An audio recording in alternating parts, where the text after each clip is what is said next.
Stop. Before this video starts, I need you to do one thing. Look at that moon. Really look at it. That thing is 384,000 kilometers away from where you're sitting right now. And 55 years ago, a human being stood on it. Not a robot, not a satellite, a person with a heartbeat and fear and a family waiting at home. And here's the part nobody talks about. NASA gave him a 50% chance of making it back alive.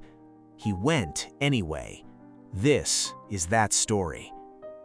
But to understand why that moment on the moon meant everything, you have to go back to the moment America looked up at the sky and saw it already belonged to someone else.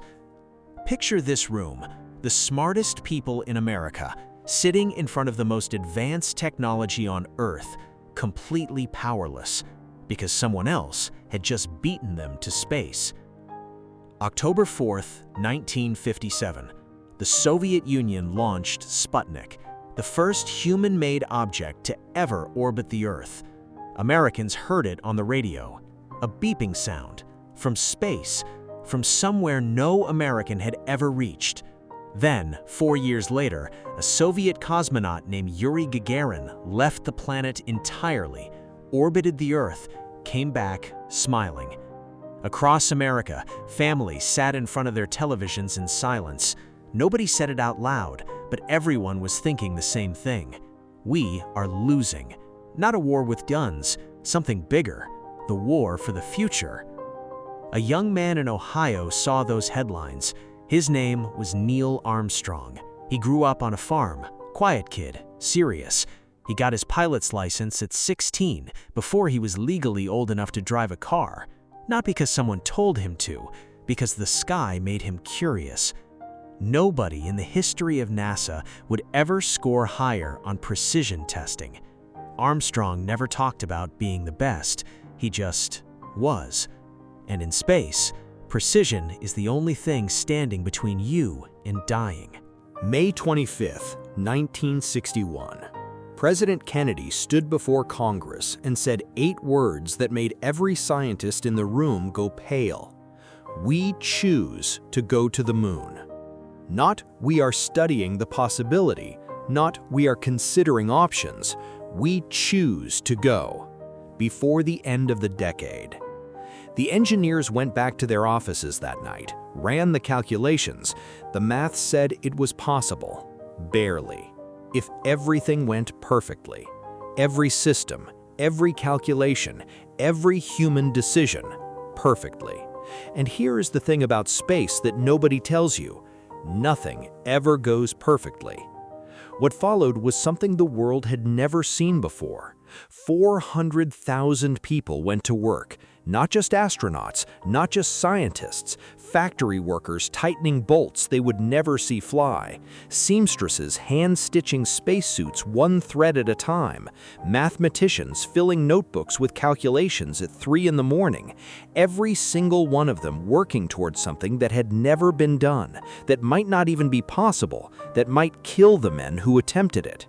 The rocket they built was called Saturn V, 111 meters tall. When its engines fired, it would generate more thrust than 85 Hoover dams running simultaneously. It was the most powerful machine human beings had ever constructed, and it was almost ready. And then, everything stopped. January 27, 1967, 3 astronauts, Gus Grissom, Ed White, Roger Chaffee, were sitting inside an Apollo capsule on the ground. No rocket, no fuel, no danger. Just a routine test, a rehearsal. At 6:31 in the evening, a spark. The capsule interior ignited. In 17 seconds, 3 men were gone. The program stopped completely. Congress held hearings, investigations began. The whole country asked the same question. Is this worth it? Are we really willing to keep sending men to die for a race to the moon? The answer that came back, through grief, through anger, through months of silence, was yes. They would continue. Not despite what happened, because of it. For Gus, for Ed, for Roger. the 3 men who never got to go. What most people never saw were the moments in between. The astronauts' families later described evenings that looked completely normal from the outside: dinner, quiet conversation, children doing homework. But the moon was always there, visible through the window, a constant reminder of what had been agreed to. NASA had given Armstrong the numbers formally, the agency's own internal estimate: 50% probability of returning safely from the lunar surface, 1 in 2. Armstrong was asked about those odds years later in an interview. He said he thought the chances were better than that. He said he always believed they would make it, but he also said he had made his peace with the alternative, and he went anyway. July 16, 1969, 4 a.m. in Florida. The Saturn V sits on the launch pad in pre-dawn fog, 111 meters of metal and fuel, and a decade of human work, completely silent. From a distance, it almost looks peaceful. It is not peaceful. Inside that rocket is enough explosive force to level a city, and in 5 hours, 3 men will sit on top of it. 1 million people came to Florida that day, just to watch. They parked on highways miles away and walked in the dark. Families set up chairs on beaches before sunrise. Children sat on their parents' shoulders, pointing at something glowing on the horizon. Nobody wanted to be anywhere else on Earth that morning, because somehow everyone understood that what was about to happen belonged to all of them. Inside the capsule, Armstrong, Aldrin, and Collins strapped themselves in, visors locked, hands on controls.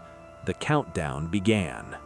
At 9:32 in the morning, the engines of Saturn V ignited. The sound reached the crowd 13 seconds later.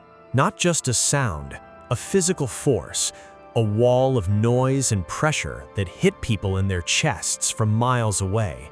The ground shook. Birds scattered from trees all across the Florida coast. Witnesses later described feeling the vibration in their bones. Some people in the crowd, without meaning to, fell to their knees. And slowly, impossibly slowly for something so enormous, the rocket began to rise. It climbed through the clouds and disappeared. The sky went empty. Just blue and silence, and 1 million people standing on a beach, looking up at nothing, many of them crying without entirely knowing why. They were gone. They were really gone. Space is not what movies tell you it is.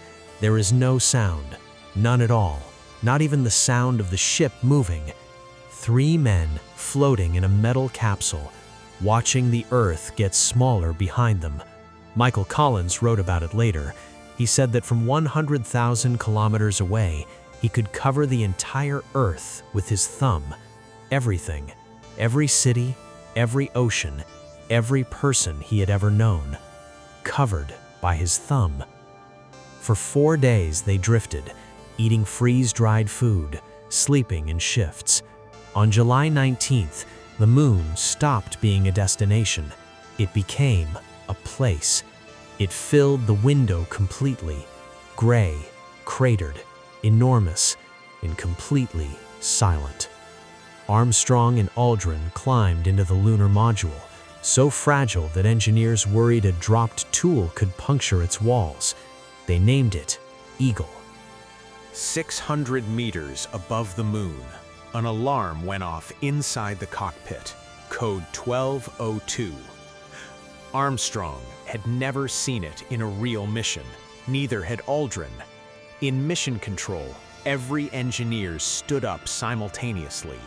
A 26-year-old guidance officer named Steve Bales had 1 second to decide: abort the landing or continue.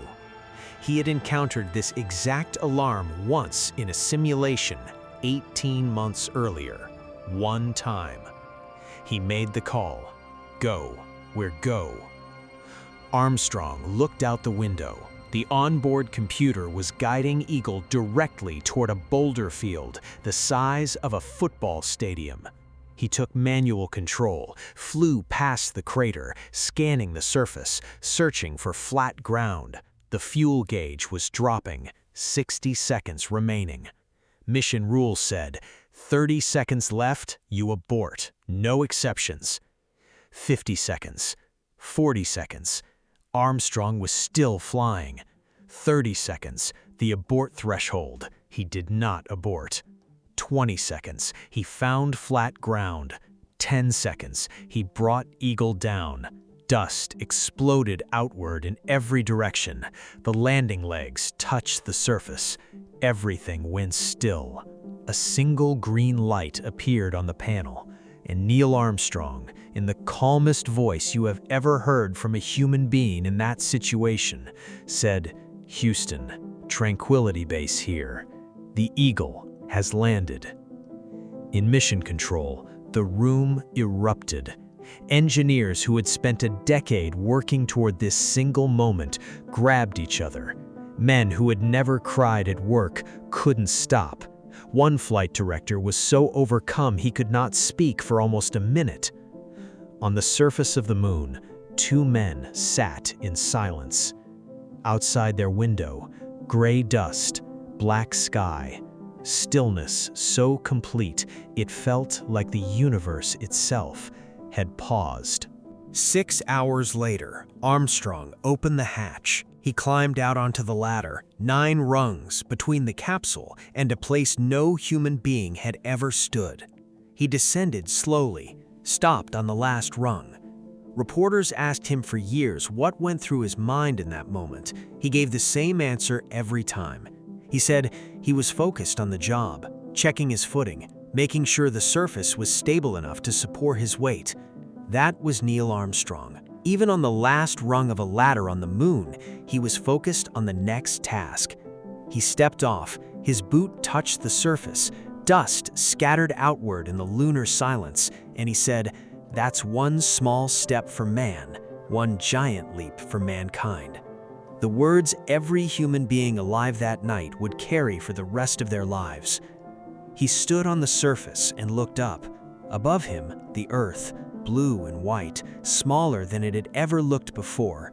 Every person alive was up there, every city, every ocean, everything human beings had ever built or destroyed or loved, up there, and he was here, on the moon, just standing, breathing recycled air, in a suit built by 400,000 people, many of whom were watching from that small blue sphere above him. They came home on July 24th, 8 days after they left. The command module splashed into the Pacific Ocean. 3 men pulled from the water, quiet, slightly dazed, back on the planet they had left behind. The world celebrated in a way it rarely has before or since. In cities where people didn't share a language, they watched the same footage and understood the same thing. Something that could not be done had been done. Armstrong went back to his quiet life, taught engineering at a university in Cincinnati, gave very few interviews, never described himself as a hero. When asked what the experience meant to him, he said he hoped it showed what human beings were capable of when they committed to something completely. He died in 2012. His family released one final request. They asked that the next time you find yourself outside on a clear night when you can see the moon, give it a wink, because up there, in the gray dust of the Sea of Tranquility, are 2 boot prints, undisturbed, that will still be there 1,000,000 years from now, the footprints of people who were told the odds and went anyway. Look at that moon. We were there. We can go back. We can go further. The only question is whether we decide to. Thanks for watching. If you enjoyed it, like, subscribe, and hit the bell. It genuinely helps this channel reach more people. Comment below which story you want next, and I'll see you in the next one.